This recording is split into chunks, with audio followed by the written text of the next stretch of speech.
दोस्तों, स्वागत है आपके चैनल ऑरेलिया में। मेरा नाम है दीपक। आज हम बात करेंगे आपकी एनसीईआरटी क्लास 9th एनसीईआरटी के लास्ट चैप्टर के बारे में, जिसका नाम है इम्प्रूवमेंट इन फूड रिसोर्सेज। क्या नाम है इसका? Improvement in food resources. ठीक, आज हम इस चैप्टर के बारे में बात करेंगे। इससे पहले मैंने आपकी बायोलॉजी के सारे चैप्टर्स को डील कर लिया है, जिसमें आपका सेल चैप्टर आता है, the fundamental unit of life, जिसको मैंने अच्छे से एनसीईआरटी को डिटेल में लाइन बाय लाइन पढ़ा रखा है। और इसके बाद आता है टिश्यू, उसको भी मैंने अच्छे से पढ़ा रखा है। अगर आपने अभी तक वो वाली वीडियो नहीं देखी है तो मैं इस वीडियो के डिस्क्रिप्शन में वो वाली वीडियो की लिंक पेस्ट कर दूंगा, या फिर आप मेरे चैनल पेज पर जाके प्लेलिस्ट पे जाएंगे तो वहाँ पे आपको क्लास 9th की एनसीईआरटी सीरीज़ मिलेगी। आप वहाँ से भी उन वीडियोस को देख सकते हैं, और वहाँ पर मैंने उनकी समरीज को भी अच्छे से पढ़ाया है। ठीक, तो आज हम चलते हैं इस क्लास 9th के लास्ट चैप्टर को ख़त्म करते हुए इस सीरीज़ को ख़त्म करते हैं। ओके, तो चलिए स्टार्ट करते हैं। Improvement in food resources.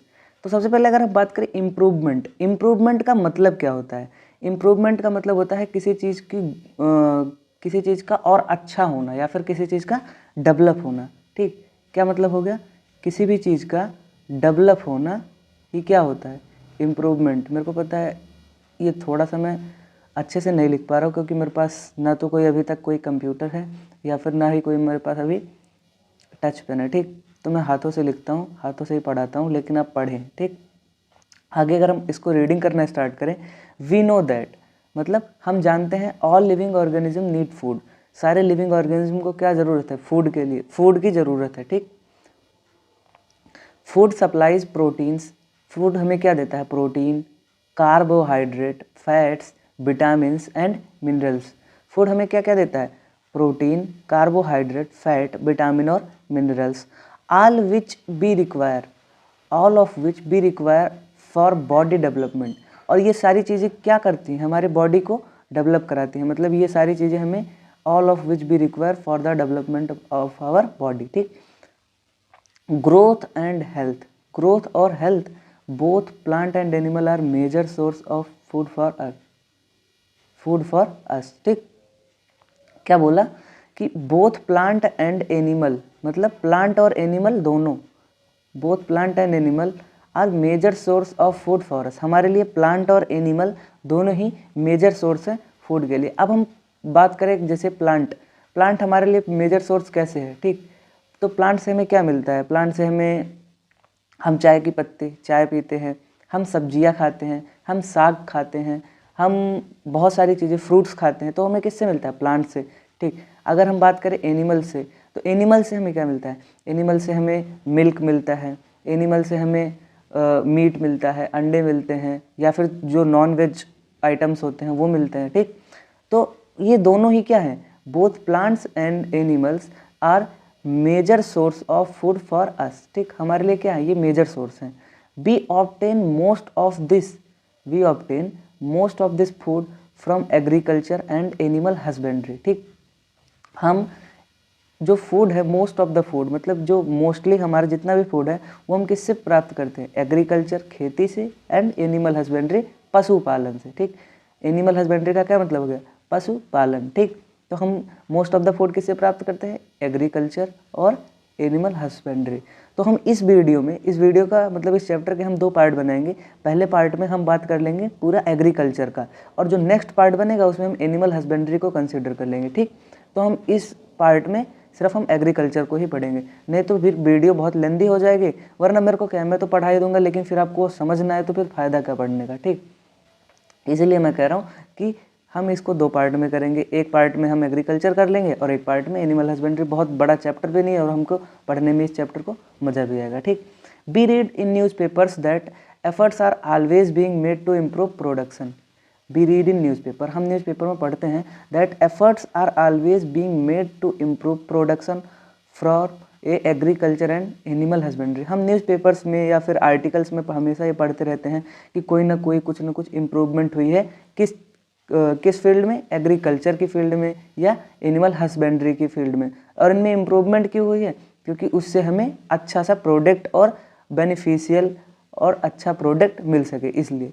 Y is this necessary? ये नेसेसरी क्यों है? Why we can not make do with current levels of production. हम इसे अपने करंट लेवल प्रोडक्शन पे क्यों नहीं कर सकते हैं। India is a very populace country, मतलब भारत एक बहुत ज़्यादा लोगों का देश है, मतलब यहाँ पे बहुत ज़्यादा लोग रहते हैं, पॉपुलेशन यहाँ पे बहुत ज़्यादा है। Our population is more than 1 billion people. हमारी पॉपुलेशन कितनी है? 1 बिलियन, ठीक। और 1 मिलियन में कितना होता है? 10 लाख। तो आप अंदाज़ा लगा लो कि 1 बिलियन कितना होगा। And still it is going, मतलब ये अभी भी रुका नहीं है, मतलब थमा नहीं है, ये हमें अभी भी बढ़ ही रहा है ये population. As food for this growing population we will soon need more than quarter for a billion tons of grain every year, ठीक। हमें इस पॉपुलेशन की नीड के लिए हमें कितना ग्रेन लगता है? Billions of tons, quarter of billions of tons, मतलब 1 बिलियन नहीं, 4 लिख के 4 बिलियन टन्स ग्रेन लगता है हमें per year. This can be done by farming on more land. ये डन कैसे होता है? फार्मिंग, खेती करके ऑन मोर लैंड, ज़्यादा लैंड पे। But India is already intensely cultivated. As a result, we do not have major scope for increasing the area land under cultivation. जो India है वैसे ही एक क्या बोलते हैं, किसानों का देश माना जाता है इंडिया को, तो वो तो वैसे ही बहुत ज़्यादा खेती कर रहा है, तो अब हमारे पास उतने ज़्यादा लैंड तो है नहीं, तो therefore it is necessary to increase our production.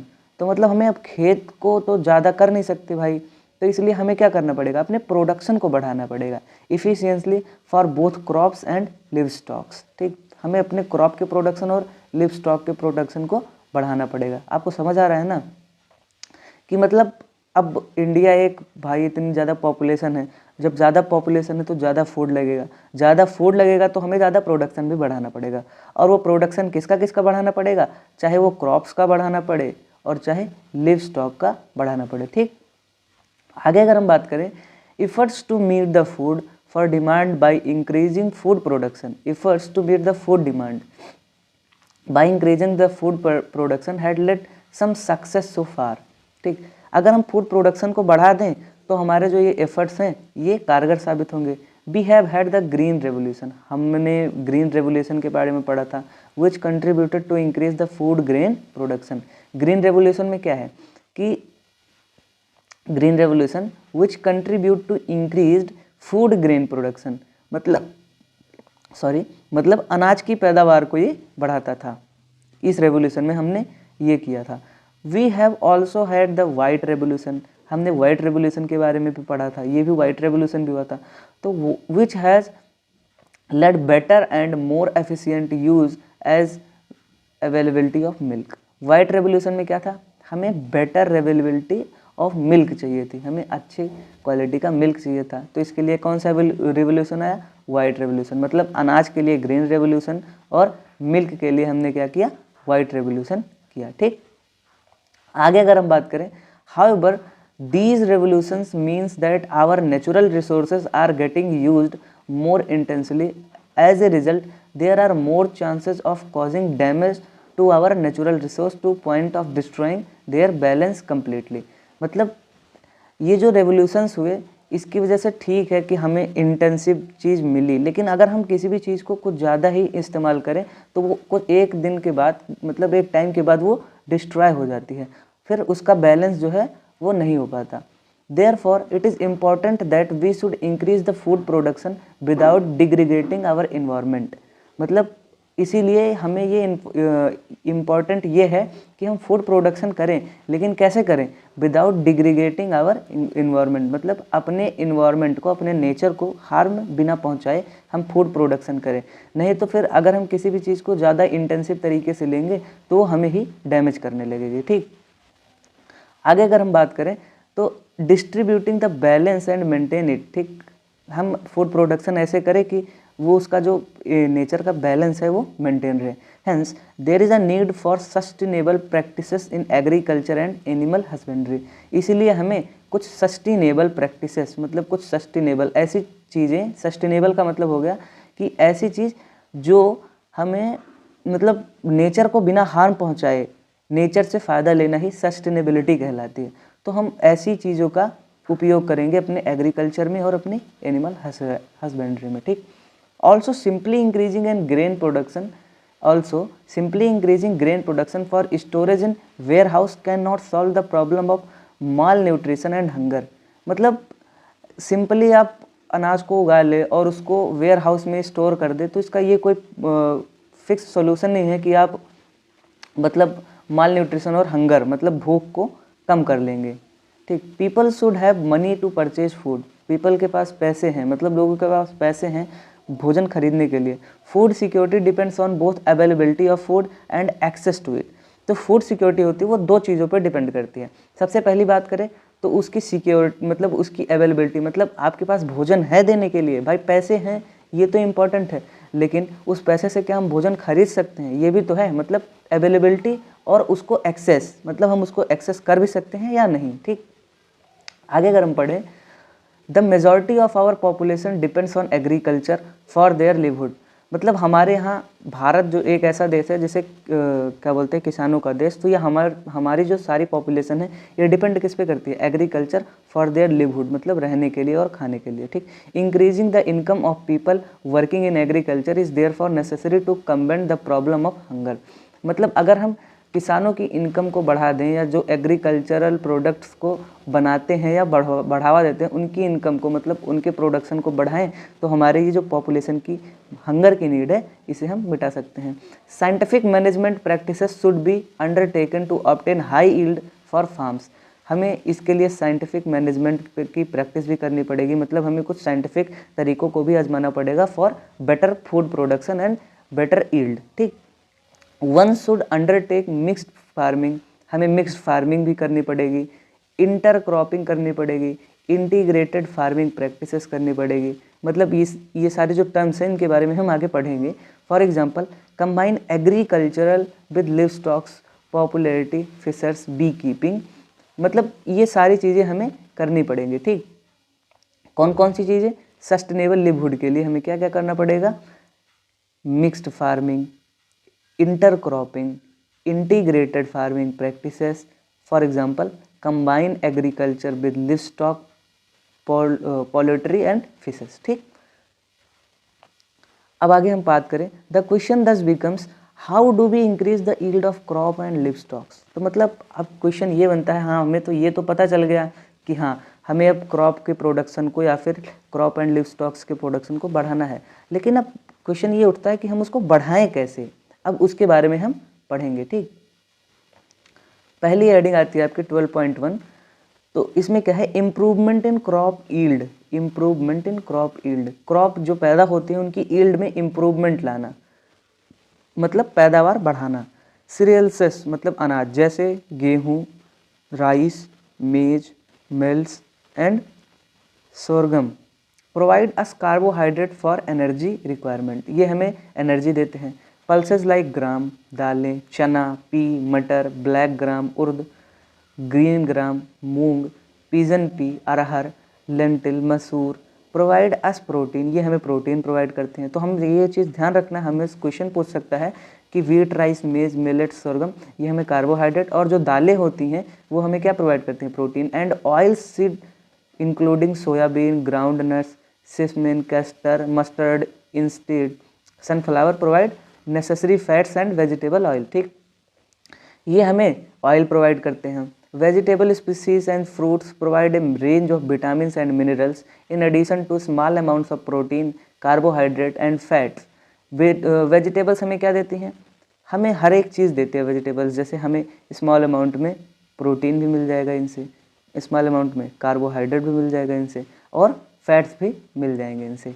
In addition to these crops, in addition to these crops, fodder crops like berseem, oats, sudan grass are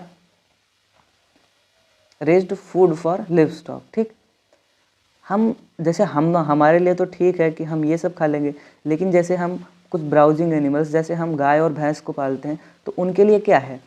उनके लिए है फोडर क्रॉप्स। मतलब फोडर का मतलब क्या होगा? फोडर का मतलब होता है चारा। फोडर का क्या मतलब होता है? चारा, चारा। ठीक, तो फोडर क्रॉप्स जैसे बरसीम, बरसीम आप लोगों ने, अगर आप गांव से बिलोंग करेंगे तो आपने देखी होगी। ओट्स, सडान, सडान एक चरी होती है। ठीक, are raised food for livestock. ठीक, समझ गए। आगे अगर हम बात करें तो the kharif season from a month of June to October, मतलब फसलों का कुछ सीजन होता है, जैसे कुछ फसलें कुछ स्पेसिफिक सीजन में होती है। जैसे हम जानते हैं कि गेहूं कब होता है, ठंडी में, मतलब हम दिसंबर के लास्ट या नवंबर में गेहूं को उगाते, मतलब बीज फेंकते हैं और अप्रैल लास्ट तक उसको काट लेते हैं, मतलब हार्वेस्ट कर लेते हैं। तो कुछ हर एक फसल का ना कोई एक सीजन होता है पर्टिकुलर जिसमें वो ग्रो करता है। जैसे धान है भाई, जब बारिश होगी तभी धान होता है। ठीक, paddy. The kharif season from the month of जून, जो खरीफ सीजन होता है वो जून से लेके अक्टूबर तक चलता है। Some of the crops are grown in the winter season, ये जो है कुछ क्रॉप्स ग्रो करती हैं विंटर सीजन में, जिसे हम रबी सीजन बोलते हैं। फ्रॉम नवंबर टू अप्रैल, जिसमें हमारा गेहूं भी आता है। Paddy, soybean, pigeon, pea, maize, cotton, green gram, black gram are kharif crops, ये क्या है, खरीफ क्रॉप्स हैं। जबकि wheat, gram, peas, mustard, linseed are the rabi crops, ये क्या हैं, ये ठंडियों में होती हैं। और ये खरीफ क्रॉप्स जून से लेके अक्टूबर तक होती हैं। इसके बाद हम रबी क्रॉप में देखें तो जो सर्दियों में होती हैं वो कौन सी हैं, वीट है, gram, pea, mustard, linseed and, मतलब ये सारे कौन से हैं, रबी क्रॉप्स। ठीक, in India there are 4 types of, in India there has been a 4 times increase in production of food grains from 1952 to 2010। अब ये कहना क्या चाहता है कि भारत में ना पहले क्रॉप प्रोडक्शन बहुत कम था, लेकिन वो ना अब बढ़ गया कि 1952 से 2010 तक के बीच में हमने 25% इंक्रीज कर लिया कल्टिवेटेड लैंड एरिया से प्रोडक्शन। जैसे कि हम पहले ना खेतों में गेहूँ लगाते थे, जैसे 1 बीघे खेत में हम पहले मान लेते हैं कि आधे कुंटल प्रोडक्शन होता था, लेकिन अब क्या है, आधे कुंटल प्रोडक्शन नहीं हो रहा है, लगभग 75 किलो एक क्या बोलते हैं, सॉरी, हाँ, 1 बीघे खेत में अब हम 75 केजी गेहूँ निकाल लेते हैं अच्छे से। ठीक, तो मतलब 25% इंक्रीज हो गया है कल्टिवेटेड लैंड एरिया में। However, how has this increase in production has been achieved? If we think the practices involved in farming, we can see that we can divide into 3 stages। अगर हम farming practices की बात करें तो इसको हम 3 stage में डिवाइड कर सकते हैं। We can see that the first is the choice of seed for planting। देखो, सबसे पहले हमें उस बीज को लेना पड़ेगा जिसे हम बोना चाहते हैं। ठीक, तो हमें उस चॉइस करनी पड़ेगी उस सीड की। सेकंड क्या है, the second is nutrating the crop plants, अब उसमें हमें खाद भी डालना पड़ेगा। ठीक, अगले हम बात करें, the third is the protection of growing and harvested from loss. ठीक, हमें उसे ग्रो करवाना पड़ेगा, उसके बाद बिना उस फसल को खराब हुए उससे पहले हमें उसे काटना पड़ेगा। Thus, the major groups of activities for improving crop yields can be classified as, आगे हम इसे देखते हैं। क्रॉप वेराइटी इम्प्रूवमेंट, मतलब क्रॉप्स की जो वैरायटी है उसमें इम्प्रूवमेंट लाना, क्रॉप की प्रोडक्शन में इम्प्रूवमेंट लाना, और क्रॉप की प्रोटेक्शन में इम्प्रूवमेंट लाना, क्रॉप की प्रोटेक्शन में मैनेजमेंट करना।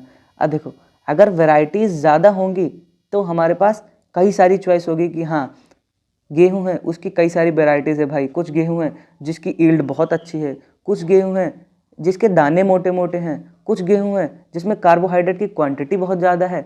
तो ऐसे हमारे पास ईल्ड्स, मतलब वैरायटीज़ ज़्यादा होंगी, और वैरायटीज़ जब ज़्यादा होंगी तो प्रोडक्शन भी ज़्यादा होगा।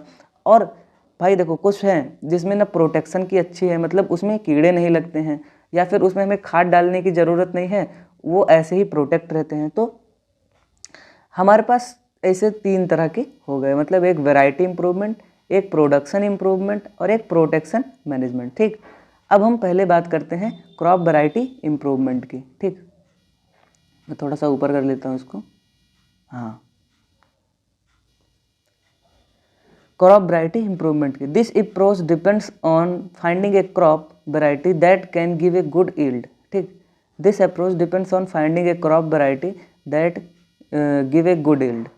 Varieties of strains of crops can be selected by breeding for various useful characteristics such as disease resistance, response to fertilisation, product quantity and high yield. ठीक, मतलब हम किसी भी क्रॉप को कैसे चुनते हैं, वो अच्छे मतलब वो अच्छी उसकी यील्ड हो, उसमें डिजीज़ ना लगे, वो अगर हम उसमें खाद पानी डालें तो वो उसका अच्छा रिस्पॉन्स दे, और उसकी प्रोडक्ट क्वालिटी अच्छी हो और वो हाई यील्ड में हो, मतलब पैदावार अच्छी हो। One way in incorporating desirable character into the crop variation is hybridisation. मतलब हाइब्रिडाइजेशन का क्या मतलब हो गया कि हम अपने मन चाहे कैरेक्टर्स को उस क्रॉप में डालें। ठीक, जैसे हम चाहते हैं कि हाँ भाई ये एक क्रॉप में, एक बार एग्जांपल देता हूँ, ये है ए, ये मान लेते हैं ए कोई क्रॉप है और ये है क्रॉप कोई बी। ठीक, मैं दूसरा कलर चूज़ कर लेता हूँ। ठीक है, हाँ। अब ए क्रॉप में क्या है कि ए क्रॉप में हम मानते हैं कि हाँ इसकी ग्रोथ अच्छी है, मतलब ये होता तो बहुत अच्छा है, लेकिन इसमें क्या बोलते हैं, डिजीज़ लग जाती है। ठीक, और ये बी वाला जो है, इसमें बी वाले में क्या है कि भाई ये होता कम है लेकिन ये डिजीज़ रेजिस्टेंस है, मतलब इसमें क्या बोलते हैं, बीमारियां नहीं लगती हैं। तो हम क्या करेंगे, ए का एक जीन लेंगे, बी का एक जीन लेंगे, दोनों को मिला देंगे और एक नया प्लांट बनाएंगे जिसका नाम है सी। ठीक, अब सी क्या होगा, सी में यील्ड तो अच्छी होगी लेकिन उसमें अब बीमारी भी नहीं लगेगी। तो इसी प्रोसेस को हम बोलते हैं हाइब्रिडाइजेशन। ठीक, समझ में आपको। दिस क्रॉसिंग में बी इन वेराइटल, मतलब बिटवीन डिफरेंट वैरायटीज़, ये डिफरेंट वैरायटीज़ के भी बीच में हो सकता है। Inter specific between two different species के बीच में हो सकता है ऑफ सेम जीनस, और इंटरजेनिक बिटवीन डिफरेंट जनरा, मतलब डिफरेंट जनरा के बीच में भी हो सकता है। आगे अगर हम बात करें, another way of improving the crop by another way of improving the crop is by introducing a gene that would provide a desirable characteristic. This results is genetically modified crops, जैसे कि मैंने आपको बताया। ठीक, आर्टिफिशियल हाइब्रिडाइजेशन या biotechnology. ठीक, for a new varieties of crops to be accepted, it is necessary that the variety of crop production is high yield under different condition that found in different areas. दूसरी बात yield की सबसे बड़ी ये होती है कि हाँ वो जो एरिया है स्पेसिफिक, वहाँ पे वो क्रॉप अच्छे से यील्ड कर रही है या नहीं।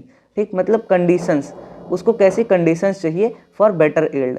Farmer would need to be provided with good quality of seed with particularly variety that the seed, farmers को क्या चाहिए कि अच्छे क्वालिटी के वो सीड प्रोवाइड करे to be the same variety germinate under the same conditions. ठीक, आगे हम बात करें, cultivation practices and crop yield are related to weather.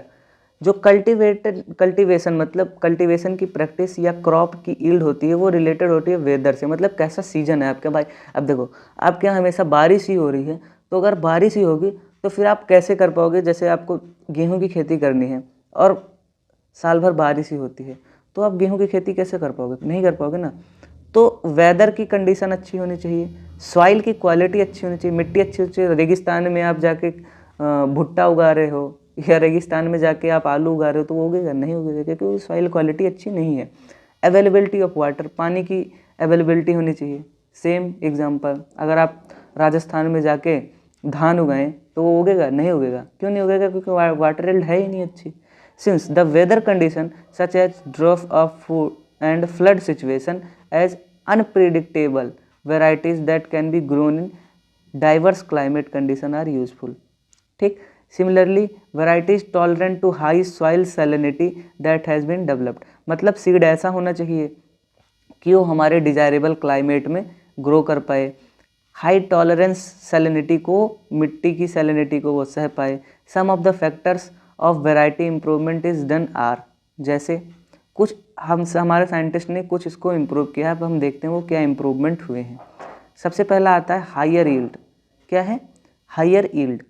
To increase the productivity of the crop per acre, मतलब per acre. To increase the productivity of crop per acre, improved quantity, quality. अब देखो quality में क्या improve हुआ, quality considerable of crops, quality considerations of crop product variety of crop to crop, baking quality is important in wheat, protein contain pulses, oil contain oil seeds and preserving contain fruits and vegetables। मतलब हम scientist ने क्या किया कि artificial hybridisation, या फिर जो हमने पहले पढ़ा था कि कैसे हम डिजायरेबल चीज़ों को लाएंगे, उससे उन्होंने सारे जो क्रॉप्स हैं उनकी क्वालिटी को इंक्रीज किया। ठीक, बायोटिक एंड एबायोटिक रेजिस्टेंस, अब इसके बारे में हम पढ़ते हैं।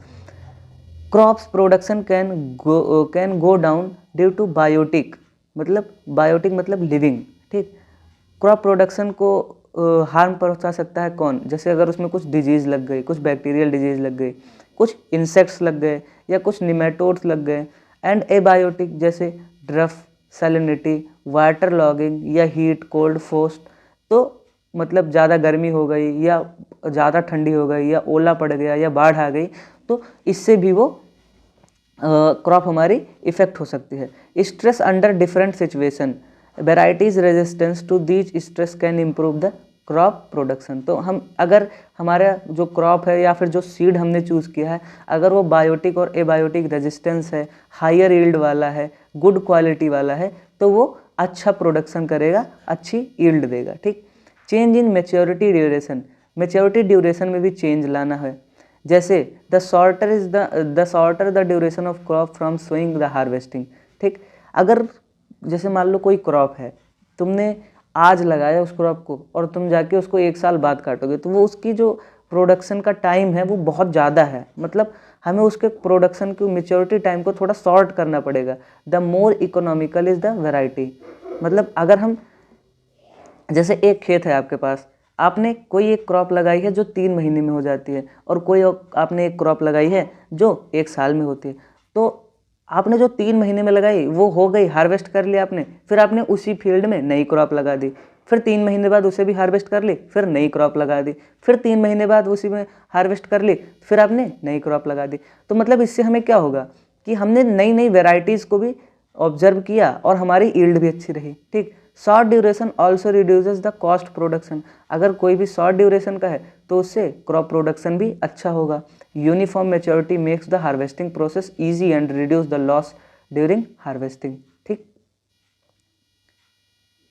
अब देखते हैं वाइडर एडेप्टेबिलिटी, मतलब एडेप्टेशन उसका वाइड होना चाहिए। मतलब जैसे छोटे मोटे चेंजेस से हमारी क्रॉप खराब ना हो। जैसे developing varieties of wider adaptability will helper in स्टेबलिंग crop production under different environment condition. ठीक, मैंने बताया आपको कि हाँ, छोटे मोटे सिचुएशंस से जो हमारी क्रॉप है वो खराब ना हो।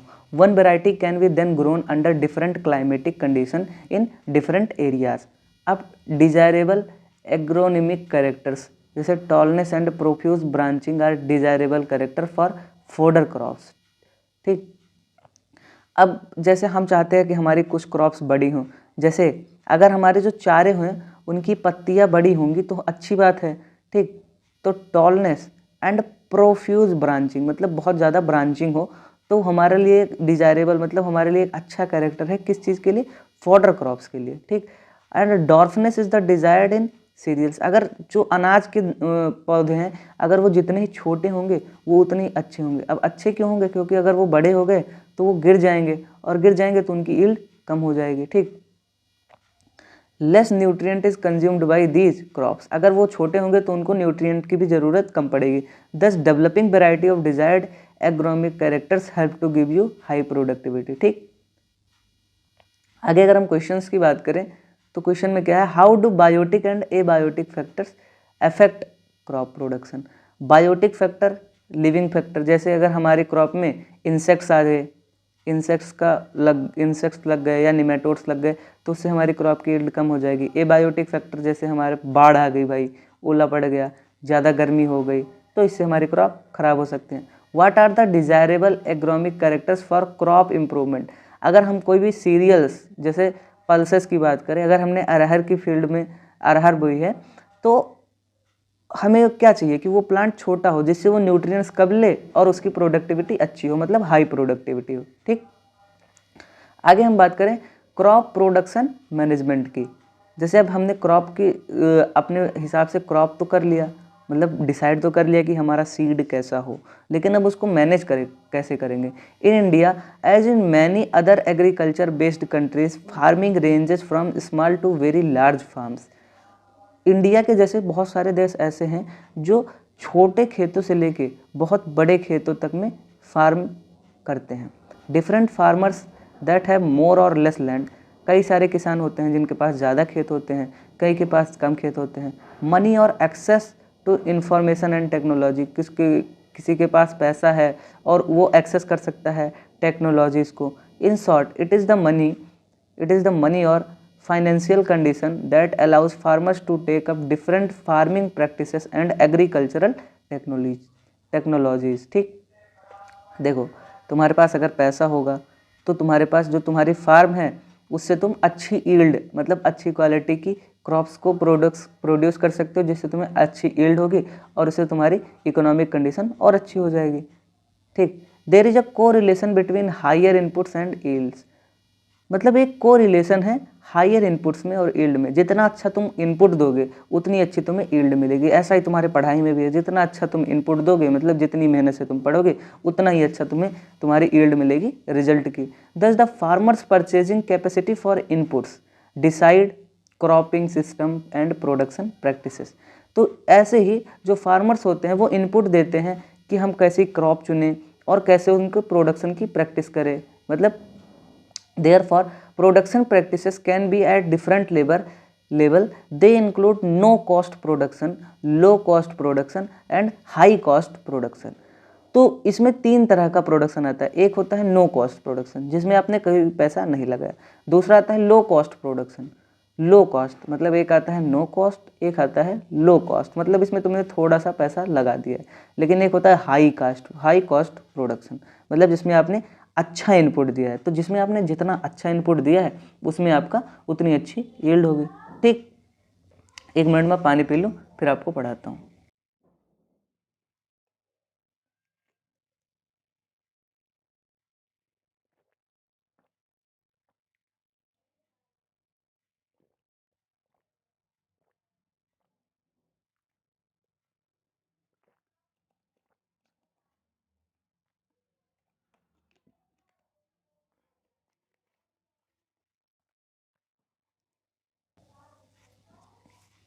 ओके, आगे अगर हम बात करें न्यूट्रिएंट मैनेजमेंट। ठीक, हमने क्रॉप भी उगा ली, उसको मैनेज भी कर लिया, लेकिन अब जो हमारे पास क्रॉप मतलब यील्ड आई उसको हम मैनेज करें, कैसे करेंगे। ठीक, just we need food for development growth and well being, plant also require nutrients for growth. जैसे हमें न्यूट्रिएंट्स की ज़रूरत है ग्रो करने के लिए, वैसे ही हमारे प्लांट्स को भी ज़रूरत होती है फॉर ग्रोथ न्यूट्रिएंट्स की। ठीक, nutrients are supplied to plants by air, water and soil. Nutrients जो प्लांट को सप्लाई होते हैं वो हवा से, पानी से और मिट्टी से होते हैं। There are several nutrients which are essential for plants.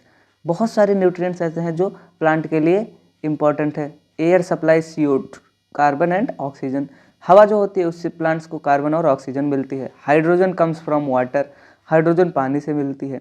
Soil supplies other 13 nutrients to the plant. कितने? 13 न्यूट्रिएंट्स और होते हैं जो प्लांट को मिलते हैं। कहाँ से? सॉइल से। ठीक, amongst these some are required in large quantities and therefore are called macronutrients। कुछ इसमें ज़्यादा क्वांटिटी में हमें ज़रूरत होते हैं तो वो मैक्रोन्यूट्रिएंट्स, मैक्रो का मतलब ज़्यादा, और कुछ जो होते हैं the other are used by plants in small quantity therefore they are called micronutrients. ये कैसे होते हैं? ये होते हैं माइक्रोन्यूट्रिएंट्स। ठीक, आगे अगर हम देखें, हाँ, तो ये एक टेबल बनी है न्यूट्रिएंट्स, हम पढ़ते हैं इसको। न्यूट्रिएंट्स सप्लाइड बाय, दूसरा कलर चूज करता हूँ इससे आपको दिखेगा ये नहीं, हाँ, nutrients supplied by air and water. Nutrients जो सप्लाई होते हैं एयर और वाटर से। एयर से हमें कार्बन और ऑक्सीजन, वाटर से हमें हाइड्रोजन और ऑक्सीजन, सॉइल से हमें मैक्रोन्यूट्रिएंट्स मतलब बड़े न्यूट्रिएंट्स कौन कौन से हैं? मैक्रोन्यूट्रिएंट्स कौन कौन से हैं हमारे? Nitrogen, phosphorus, potassium, calcium, magnesium और सल्फर। माइक्रोन्यूट्रिएंट्स की बात करें तो हमें iron, manganese, boron, zinc, molybdenum और क्लोरीन। ठीक, इस टेबल को आपको लर्न करना पड़ेगा क्योंकि ये बहुत इंपॉर्टेंट टेबल है। ठीक, ये आपके एग्जाम में पूछी भी जा सकती है। डिफिशियंसी ऑफ दीज न्यूट्रिएंट्स, अगर इनकी कमी हो जाए, affects the physiological process in plants. जो फिजियोलॉजिकल प्रोसेस है प्लांट्स में वो अफेक्ट हो जाएगी, इंक्लूडिंग रिप्रोडक्शन। प्लांट सही से रिप्रोड्यूस नहीं कर पाएगा, ग्रो नहीं कर पाएगा, उसकी जो ग्रोथ है वो रुक जाएगी और उससे डिजीज़ भी लग सकती है। To increase the yield the soil can be enrich by supplying these nutrients in the form of manure and fertilisation. अगर हमें प्लांट की अच्छी यील्ड, मतलब हमें अगर किसी भी क्रॉप की अच्छी यील्ड चाहिए तो उसे हमें उस जहाँ पे हमने उस प्लांट को उगाया है वहाँ की जो सॉइल है वो इनरिच होनी चाहिए उन न्यूट्रिएंट से जिससे उस प्लांट को ग्रो किया जा सके और उससे हम अच्छी मैन्योर और फर्टिलाइजर्स भी दे सके जिससे वो प्लांट अच्छे से ग्रो कर सके। ठीक, अगर हम क्वेश्चंस की बात करें तो क्वेश्चन हमारा अगला है कि what are the macro and micro nutrients.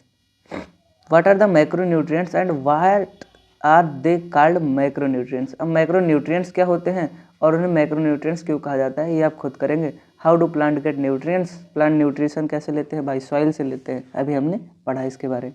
Manure, manure का मतलब हो गया खाद। अब हम खाद के बारे में पढ़ते हैं, मतलब फर्टिलाइजर्स या मैन्योर के बारे में पढ़ते हैं। Manure contain large quantity of organic matter. Manure में क्या होता है, लार्ज क्वांटिटी में कौन सा मैटर होता है, organic, and also supplies small amount of nutrients to the soil. ये क्या करता है, सॉइल में न्यूट्रिएंट्स को प्रोवाइड करता है, सप्लाई करता है। Manure is prepared by the decomposition of animal extra, मतलब excreta and plant waste. Manure किससे बनती है, एनिमल एक्सक्रीटा एंड प्लांट के वेस्ट से, मतलब उनकी पत्तियों से, उनके जड़ों से मैन्योर बनती है, उसके डिकम्पोजिशन से, मतलब वो जब सड़ जाते हैं। Manure help in enriching soil with nutrients and organic matter.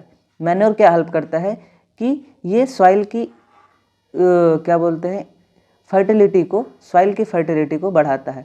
The bulk of organic matter in manure help in improving the soil structure, मतलब ये सॉइल को बांध के रखता है। This improves the water holding capacity and in sending soil, मतलब जो Sandy soils होती हैं जैसे रेतीली मिट्टी, उनमें वाटर होल्डिंग कैपेसिटी को बढ़ाता है। In clayey soil the large quantity of organic matter help in draining and avoiding water logging, मतलब वाटर लॉगिंग कैपेसिटी को भी बढ़ाता है। ठीक, आगे अगर हम बात करें, in using manure we use biological waste material. अगर हम किसी भी मैन्योर को यूज कर रहे हैं तो हमें बायोलॉजिकल वेस्ट मटेरियल को यूज करना चाहिए, which advantageous in protecting the environment. हमें इन्वायरमेंट को भी तो प्रोटेक्ट करना है, तो हम ज़्यादा फर्टिलाइजर्स का कम यूज़ नहीं करेंगे, हम मैन्योर का ज़्यादा यूज करेंगे। ठीक, और वो भी कैसे, ऑर्गेनिक। ठीक, from excessive use of fertilisers, जो अगर हम किसी भी फर्टिलाइजर का एक्सेसिव यूज करते हैं, using biological waste material is also way of recycling from farm waste based on the kind of biological material used by manure can be classified. अब manure भी कई टाइप के होते हैं, ठीक, तो उसे हम क्लासिफाई करते हैं कैसे कैसे हैं। सबसे पहला अगर हम बात करें, कंपोस्ट और वर्मी कंपोस्ट। कंपोस्ट और vermi compost, the process in which farm based material like livestock extra, मतलब cow dung, vegetable waste, animal refuse, domestic waste, sea waste, straw, इंडिस weeds is decomposed in pits known as compositing. मतलब अगर हम क्या बोलते हैं कि animal extra, vegetable waste, ऐसे कुछ वेस्ट को अगर हम डिकम्पोज कराएं किसी एक पिट के अंदर, मतलब एक बड़े गड्ढे के अंदर, जिसे हम कंपोजिटिंग बोलते हैं। ठीक, the compost is rich in organic matter, जो कंपोस्ट होता है वो रिच होता है ऑर्गेनिक मैटर में एंड न्यूट्रिएंट्स में, और न्यूट्रिएंट्स में। Compost is also prepared by using earthworm, जो कंपोस्ट होता है वो अर्थवर्म के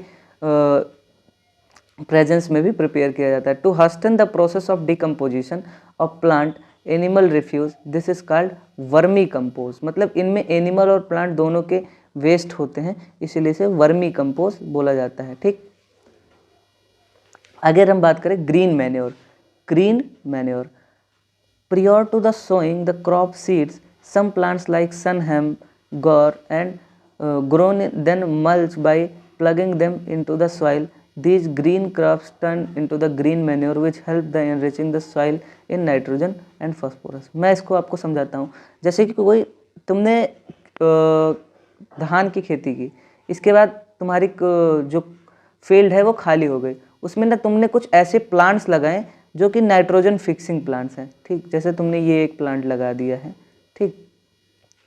अब ये कुछ दिन बाद ग्रो किया तुम्हारी फील्ड में, इसके बाद तुमने इसे काट दिया, काटने के बाद इस फील्ड में पानी भर दिया। इसके बाद जब ये डिकम्पोज होंगे तो ये जो मिट्टी में ना नाइट्रोजन की रिचमेंट को बढ़ा देंगे, ठीक। तो ये ऐसे जो मैन्योर्स होते हैं इन्हें हम क्या बोलते हैं, ग्रीन मैन्योर। और ये मेरे को लगता है ना कि मेरे हिसाब से, नॉट फॉर दिस बट मेरे हिसाब से ये मेरे को सबसे सही लगता है, ग्रीन मैन्योर। इससे ना इन्वायरमेंट पॉल्यूट होगा और ना ही हमारी जो क्रॉप्स हैं वो भी पॉल्यूट होंगी, और हमारी जो सॉइल है उसकी रिचेबिलिटी भी बढ़ जाएगी, ठीक। आगे अगर हम बात करें फर्टिलाइजर्स की, फर्टिलाइजर्स क्या होते हैं? Fertilisers are commercially produce, fertilisers को हम कॉमर्शियली प्रोड्यूस करते हैं। The plant nutrients fertilisers supply nitrogen, phosphorus and potassium. Fertilisers plant को क्या देते हैं? नाइट्रोजन, फॉस्फोरस और potassium. They are used to ensure good vegetative growth. ये जो प्लांट की गुड वेजिटेटिव ग्रोथ को इंश्योर करते हैं, जैसे लीव्स को, ब्रांचेस को और फ्लावर्स को। Giving rise to the healthy plant, ये हेल्दी प्लांट को गिव राइज करने में हेल्प करते हैं।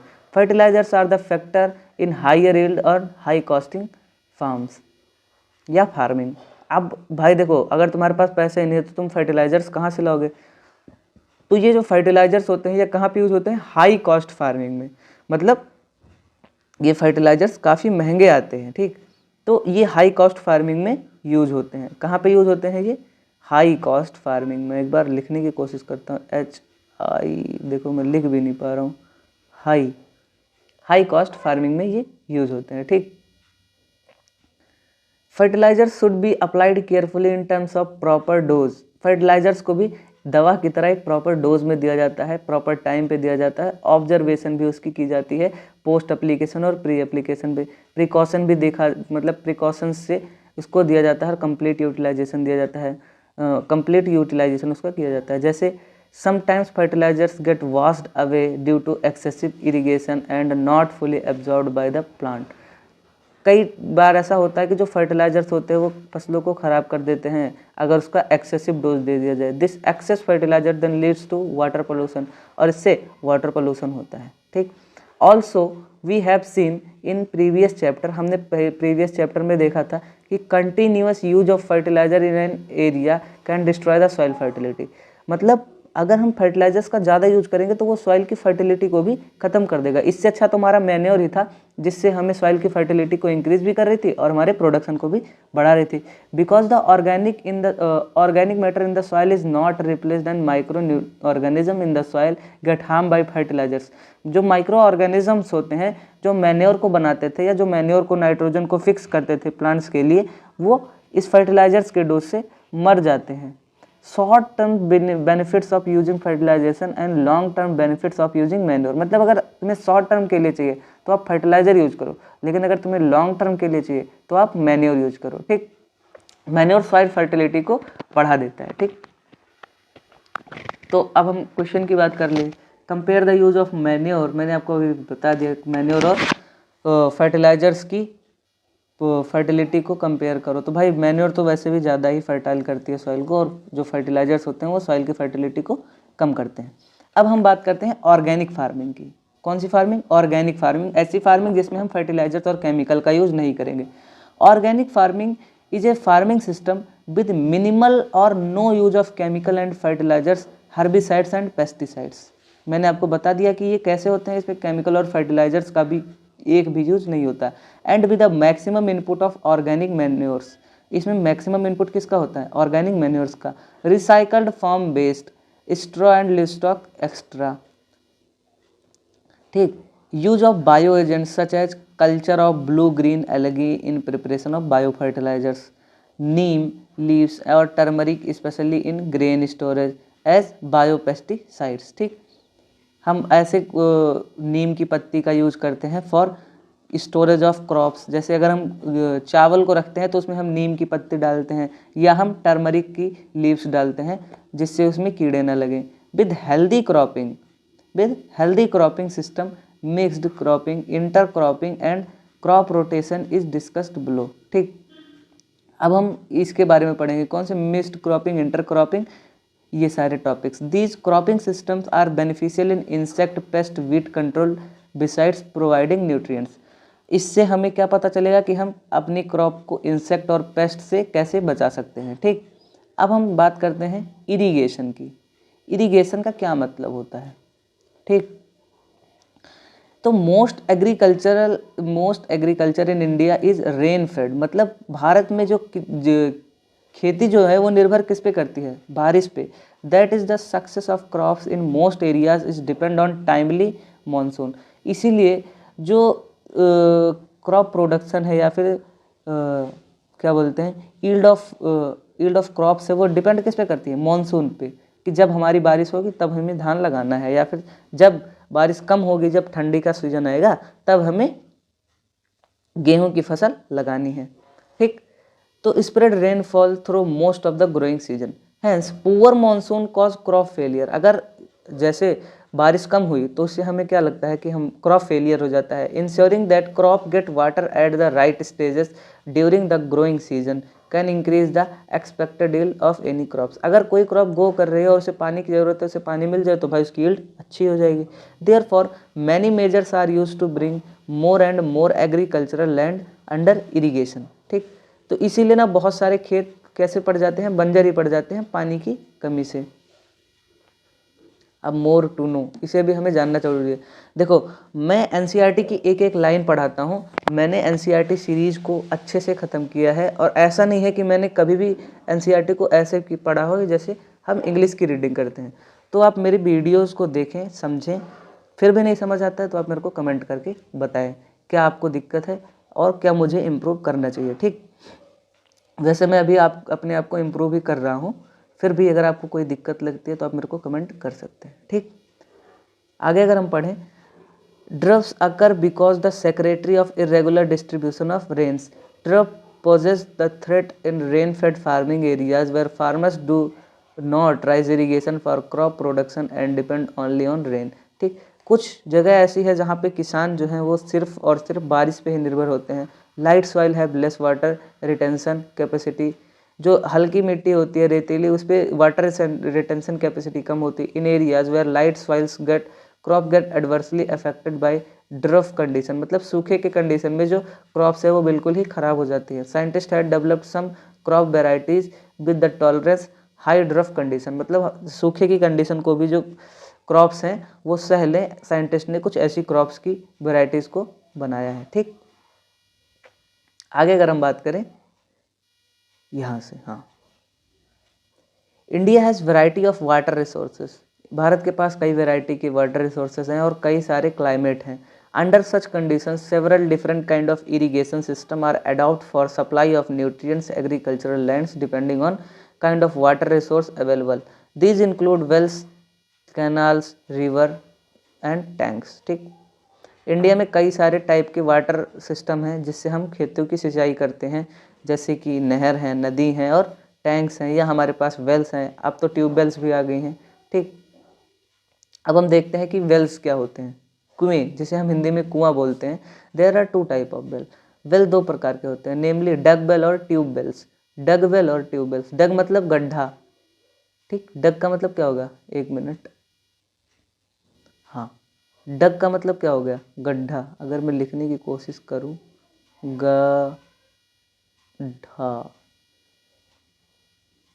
गड्ढा। ठीक, तो डग का मतलब क्या होगा? गड्ढा। ठीक, ट्यूब बेल्स की बात तो हमने कर ही ली। In dug well water is collected from water bearing strata. ठीक, जो वाटर होता है वो कलेक्ट किया जाता है डग वेल में, एक स्ट्रेटा से। ठीक, tube wells can tap water from deeper strata. जो ट्यूब बेल्स होती हैं वो एक पाइपलाइन के सिस्टम से ज़मीन के नीचे से पानी को ऊपर लेके आती हैं। From these water is lifted bye pumps for irrigation. मतलब सिंचाई के लिए वाटर पंप से हम वाटर को ऊपर खींचते हैं। अब बात करते हैं कैनाल्स, मतलब जो झील टाइप की होती है उसके बारे में। This is usually elaborate and extensive irrigation system. In this system canals receive water from once more reservoirs और from river.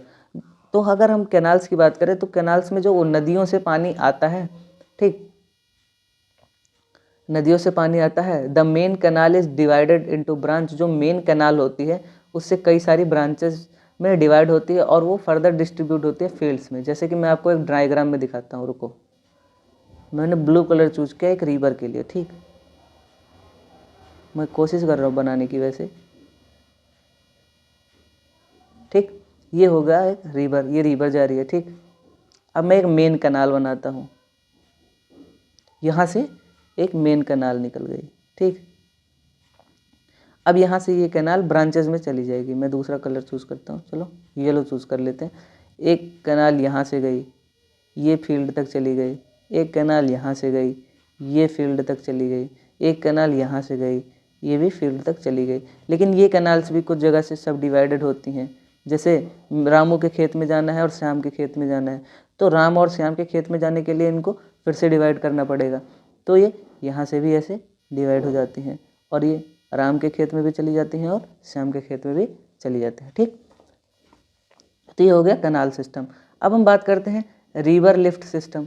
In areas where canal flow in insufficient, मतलब कुछ ऐसे एरियाज होते हैं जहाँ पे कैनाल्स में पानी ही नहीं आता ड्यू टू इरेगुलर और इनएडिक रिजर्वर रिलीज, मतलब पानी अच्छे से नहीं जाता क्योंकि फैसिलिटीज़ नहीं है, या फिर जो कैनाल है वहाँ पे कुछ जम गया है कचरा या फिर ऐसा कुछ।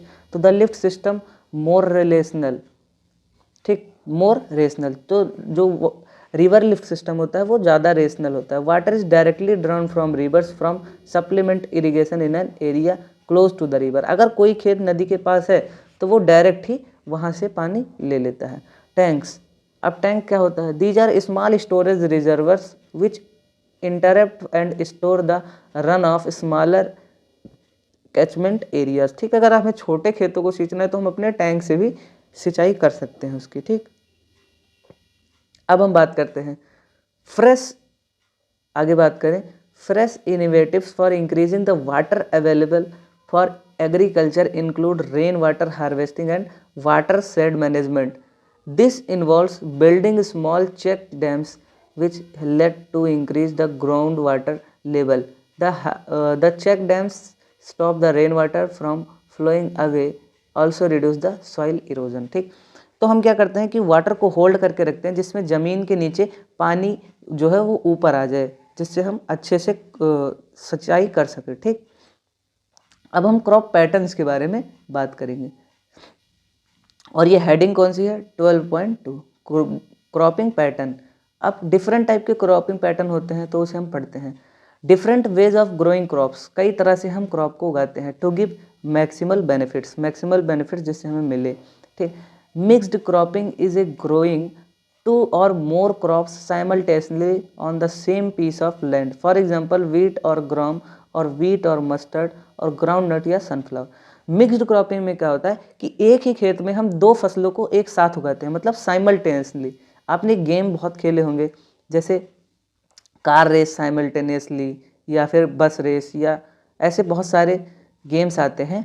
तो उसमें क्या होता है एक साथ हम दो फसल को उगाते हैं, जैसे वीट और ग्राम, मतलब गेहूं और चने को, या गेहूं और सरसों को, या ग्राउंड नट को और सनफ्लावर को एक साथ हम उगाते हैं। ये रिड्यूस करता है risk and give some insure against the failure of one crop. इससे हमें क्या होता है कि अगर मान लेते हैं कि हमने वीट और ग्राम को उगाया था, तो वीट अगर ख़राब भी हो गया तो लेकिन हमें ग्राम की यील्ड तो मिलेगी, तो इससे हमें रिस्क का थोड़ा कम चांस रहता है, ठीक। अब इंटर क्रॉपिंग की बात कर ले हम, तो intercropping is a growing two और more crop simultaneously on same land. दो या दो से ज़्यादा क्रॉप को सेम लैंड पे उगाना इज इंटर क्रॉपिंग, ठीक। A few rows of one crop alternated with a few rows second crop, for example soybean, मेज और फिंगर मिलेट बाजरा या क्रॉप। देखो जैसे मैं आपको एक बार बना के दिखाता हूँ, ये हो गई फील्ड आपकी, ठीक, ये इतनी बड़ी फील्ड है, ठीक। अब इसमें हमने तीन भाग कर दिए, ठीक। ये हो गया, एक मिनट में कलर चूज कर लो, ये हो गया ए फील्ड, ये हो गया बी फील्ड और ये हो गया सी फील्ड। ए में हमने वीट बो दिया डब्लू, बी में हमने बाजरा बो दिया बी, और सी में हमने कुछ भी मान लेते हैं सी बो दिया, ठीक।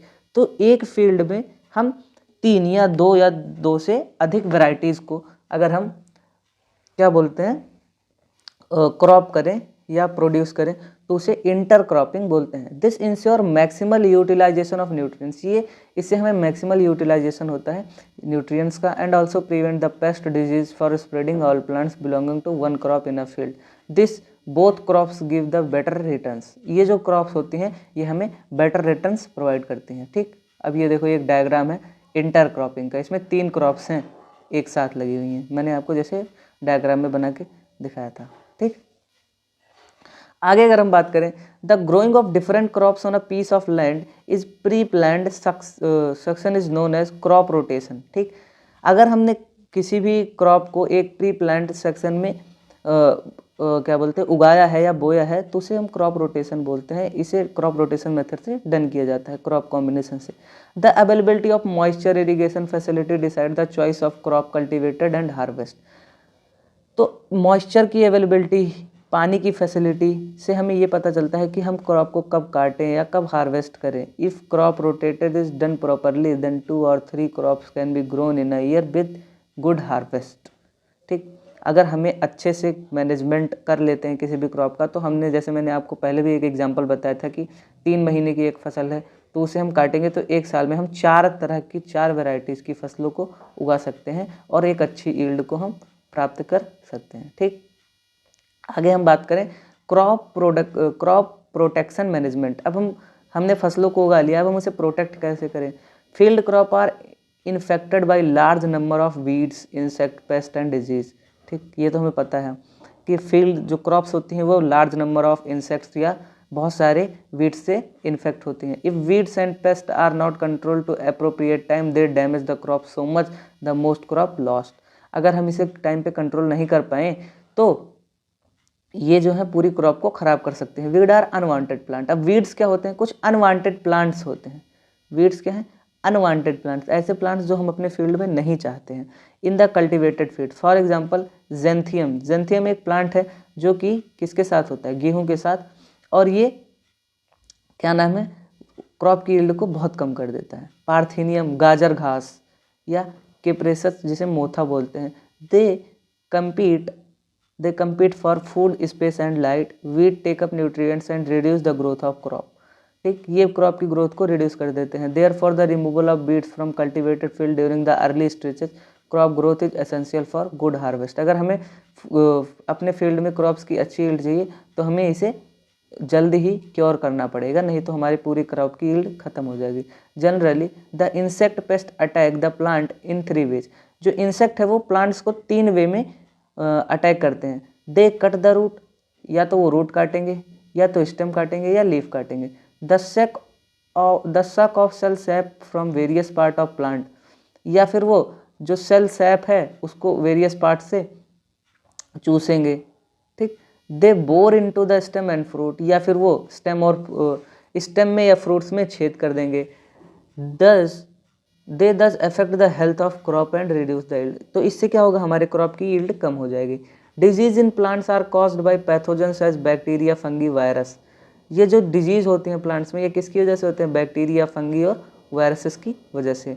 These pathogens can be present in and transmitted through the soil. ये पैथोजेंस इनके अंदर भी प्रेजेंट हो सकते हैं और ये सॉइल और वाटर या एयर की वजह से ट्रांसमिट भी हो सकते हैं। Weeds insect disease can be controlled by various method. जो वीड्स और ये कई सारे जो वीड्स इंसेक्ट्स हैं और पैथोजेंस हैं इन्हें कई सारे मेथड से कंट्रोल किया जा सकता है। One of the most commonly used method is the use of pesticide. जो इसमें सबसे कॉमन मेथड है वो कौन सा है, पेस्टिसाइड है। Which include the herbicides and insecticides, fungicides. ठीक, अगर हम हर्बिसाइड्स, इंसेक्टिसाइड और फंगिसाइड्स का यूज करें, ये केमिकल्स हैं जो स्प्रे किए जाते हैं क्रॉप पे और use treating seed and soil. However excessive use these chemicals create problem and since they can be poisonous to many plant and animal species cause environment problem, environment pollution. ठीक, ये जो है अगर हम इनका ज़्यादा यूज कर लें तो ये इन्वायरमेंट पोल्यूशन को भी कॉज कर सकते हैं। Weed control method also include mechanical removal. हम वीड्स कंट्रोल को मैकेनिकल रिमूव भी कर सकते हैं। जैसे हमने हमारे क्या बोलते हैं, वीट के फील्ड में अनवांटेड कोई प्लांट था, तो हमने कुछ आदमियों को कहा कि तुम इन अनवांटेड प्लांट को उखाड़ कर फेंक दो, ठीक। तो हम इसे मैकेनिकल वे में भी कर सकते हैं। Preventive method such as proper seed bed preparation, timely sowing crops, intercropping and crop rotation also help to weed control. Some other prevention measure pest and use the resistance variety and summer ploughing in which the field plough deeps in the summer and destroy the weed and pest, ठीक। Question आप खुद करेंगे। अब हम आगे बात करेंगे, ठीक। अब हमने क्या बोलते हैं, फसलों को उगा लिया, फसलों को रख लिया, फसलों को काट लिया, अब हम इसको स्टोर करेंगे, स्टोरेज ऑफ ग्रेन्स। मैं 2 मिनट का ब्रेक लेता हूँ, फिर उसके बाद पढ़ाऊँगा, ठीक। तब तक मैं पानी पी लेता हूँ।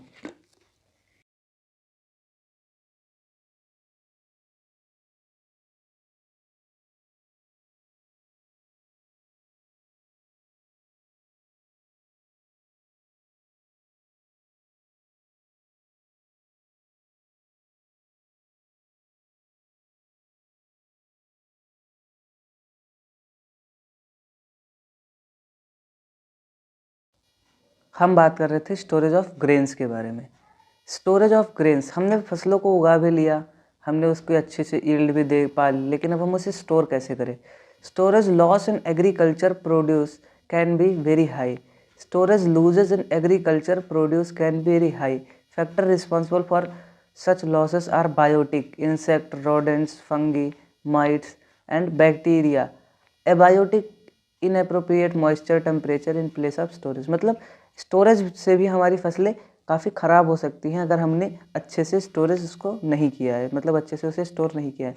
जैसे अगर हमने स्टोर किया है और वह फसल में हमारे कीड़े, बैक्टीरिया, फंगस लग गए, या फिर हमने ऐसी जगह पे किया है जहाँ पे मॉइस्चर है, तो हमारी सारी फसल ख़राब हो सकती है।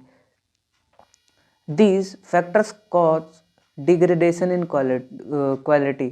ये फैक्टर्स क्या करते हैं, जो क्रॉप की क्वालिटी है उसको डिग्रेडेट कर देते हैं। Loss in weight, poor germinity, discoloration and produce all leading poor market ability, ठीक। इसकी मार्केट वैल्यू को भी कम कर देते हैं। This factors can be controlled by proper treatment by systematic management of ware house.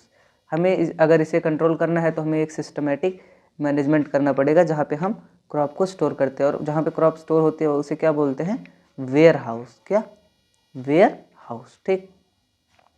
आगे अगर हम बात करें, preventive and the control measure are used before the grains and store food for future use. They include strict cleaning of the produce before storage, proper drying of produce first in the sunlight and then in the shade, and fumigation using chemicals that can kill pest, ठीक। हमें उसे proper अच्छी तरह से साफ़ करना होगा, उसे अच्छी तरह से सुखाना होगा, और अच्छी तरह से उसे क्या बोलते हैं, पेस्टिसाइड और इन्फेक्टिसाइड को मतलब लगाना होगा, जिससे कि वो ख़राब ना हो फसल हमारी, ठीक।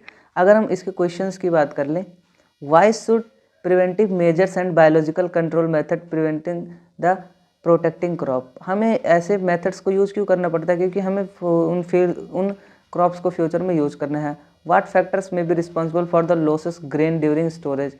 बहुत सारे एबायोटिक और बायोटिक फैक्टर्स हैं, जैसे कि बैक्टीरिया या फंगस या फिर इंसेक्ट्स लग जाए हमारे क्रॉप में, तो उसे बायोटिक फैक्टर बोलेंगे। एबायोटिक फैक्टर, अगर हमारी क्रॉप में मॉइस्चर है, ज़्यादा टेम्परेचर में हमने रख दिया है, तो वो भी क्रॉप ख़राब हो जाएगी। तो आज की वीडियो में बस हम इतना ही बात करेंगे। अगली वीडियो में हम बात करेंगे एनिमल हस्बेंड्री के बारे में, और अगली वीडियो में ये चैप्टर पूरी तरह से अच्छे से ख़त्म हो जाएगा। तो चलिए ठीक है, मिलते हैं हम अब नेक्स्ट वीडियो में। तब तक के लिए पढ़ते रहें और पढ़ते रहें। Bye bye.